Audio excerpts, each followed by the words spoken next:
कार्तिक ने अपनी dimensional ring पर हाथ फेरा और बेसिक स्किल्स निकाल लिए। सबसे पहले उसमें से एक पत्थर निकला जो ब्लू लाइट के साथ चमक रहा था, और वो एक्चुअली सेंसिंग स्टोन था जो कार्तिक के स्पिरिचुअल सेंस को साइज और रेंज में कई गुना बढ़ा सकता है। जैसे ही कार्तिक ने उस सेंसिंग स्टोन पर हाथ रखा, वो पत्थर और ज्यादा चमकने लगा और धीरे धीरे वो पत्थर कार्तिक के हाथ के जरिए उसकी बॉडी के अंदर समा गया। सेंसिंग स्टोन को सिद्ध करते ही पूरा पुणे शहर कार्तिक के माइंड में दिखाई देने लगा। वो पूरा शहर एक गूगल मैप की तरह उसके माइंड में दिख रहा था, जिस पर हम कोई एक पर्टिकुलर एरिया पिन पॉइंट करते हैं। इंफॉर्मेशन गुरु। कार्तिक ने अपने हाथों में इंफॉर्मेशन गुरु को देखा और मुस्कुराया। आसान वर्ड्स में कहें तो ये इंफॉर्मेशन गुरु एक तावीज की तरह उसके हाथों में है। ये एक मास्टर हैकर के समान था। ये किसी भी सिस्टम में एंटर कर सकता है, कोई भी इंफॉर्मेशन निकाल सकता है और खुद को इंटरनेट में कॉपी भी कर सकता है। अचानक स्पिरिट ग्लिफ गायब हो गए और हॉस्पिटल के इंट्रानेट में जाकर मिल गए। काफी पहले कार्तिक के माइंड में एक स्पेशल स्टाफ मेंबर के बारे में इंफॉर्मेशन बार बार ब्लिंक हो रही थी। ओके, वो रहा टारगेट, अब जाओ। और कार्तिक के ये कहते ही एक झटके के साथ वो सेंसिंग स्टोन उसकी बॉडी से बाहर निकल गया और हवा में उड़ गया। थोड़ी देर बाद कार्तिक के सामने लाइट की एक स्क्रीन दिखाई दी और स्क्रीन पर उसने एक लड़की को देखा जो एक पेड़ के पास खड़ी किसी सोच में डूबी है। जब उसने उसकी अति सुंदर साइड प्रोफाइल को देखा तो कार्तिक के चेहरे पर एक स्माइल आ गई और वो मुस्कुराने लगा। स्क्रीन पर जो लड़की दिखाई दे रही है वो और कोई नहीं बल्कि वो है जिसका सपना वो पिछले 3000 वर्षों से देखता आ रहा था, माया जायसवाल।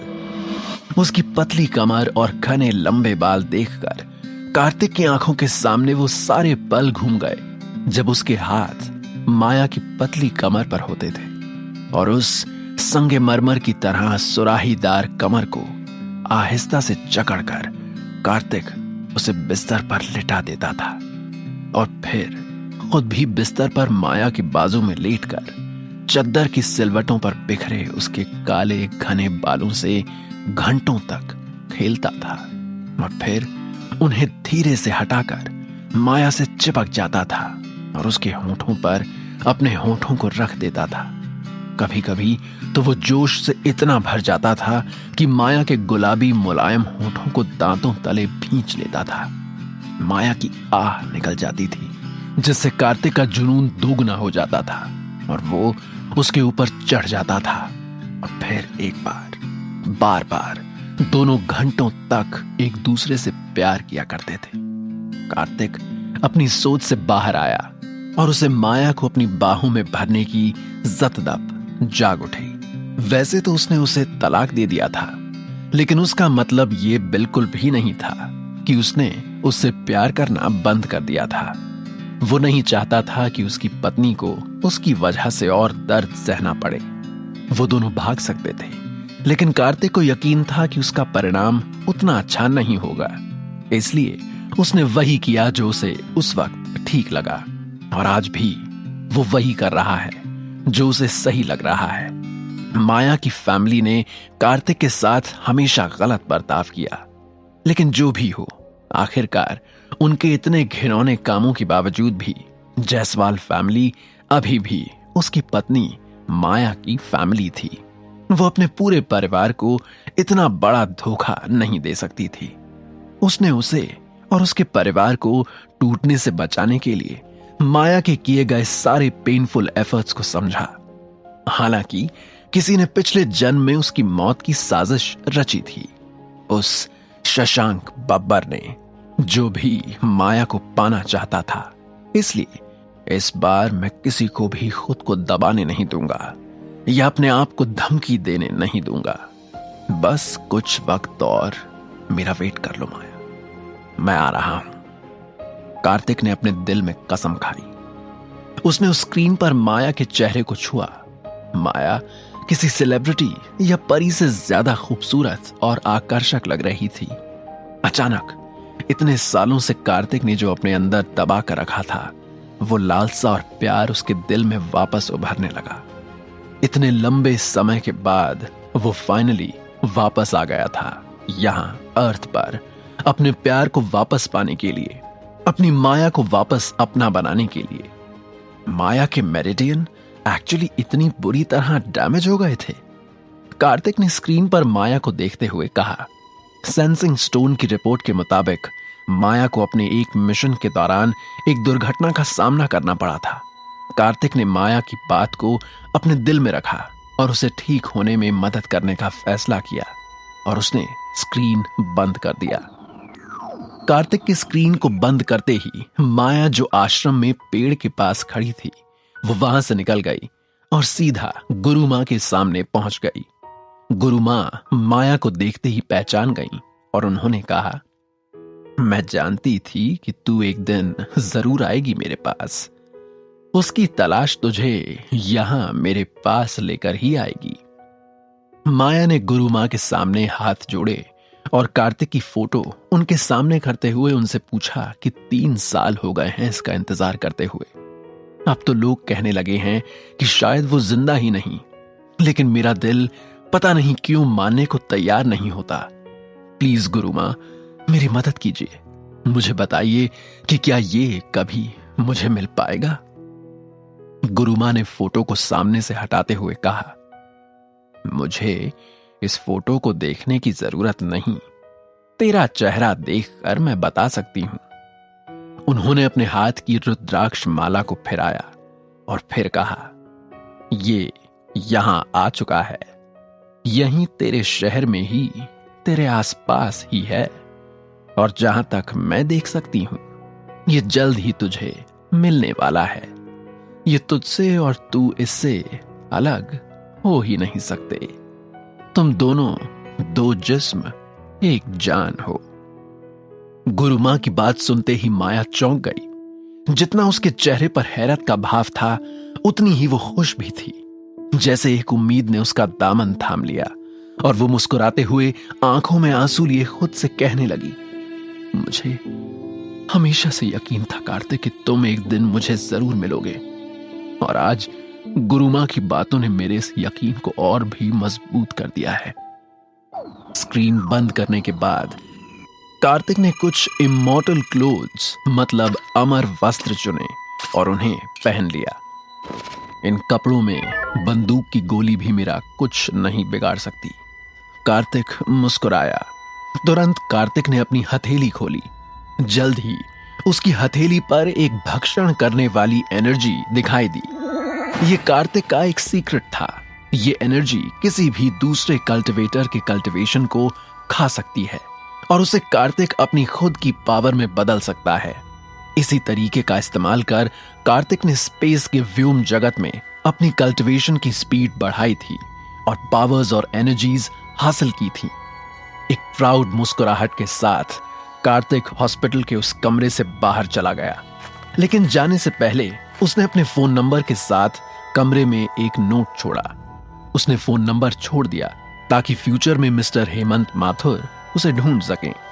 कार्तिक एक अमर सम्राट था, एक कैप्टन, और एक कैप्टन कभी अपने वादों से पीछे नहीं हटता। और सिर्फ इतना ही नहीं, कार्तिक के मन में एक प्लान भी था। अब क्योंकि मिली के फादर का यह मानना था कि वो एक ठग है, लेकिन उसके दादू हेमंत माथुर उस पर विश्वास करता था, तो कार्तिक एक विक्टिम भी प्ले आउट कर सकता था ताकि ज्यादा से ज्यादा प्रॉफिट हासिल कर सके। और अब ये पता लगाने का समय आ गया है कि मुझे पुणे शहर में ऊपर कैसे उठना है। क्या मुझे अपना पुराना प्रोफेशन चुनना चाहिए और फिर से डॉक्टर बनना चाहिए? जैसे ही वो चल रहा था, उसने देखा कि सामने एक लाइवली माहौल है और लोगों की भीड़ इकट्ठा है। कार्तिक सोच में पड़ गया कि ये भीड़ कैसी, और वो देखने के लिए आगे बढ़ा।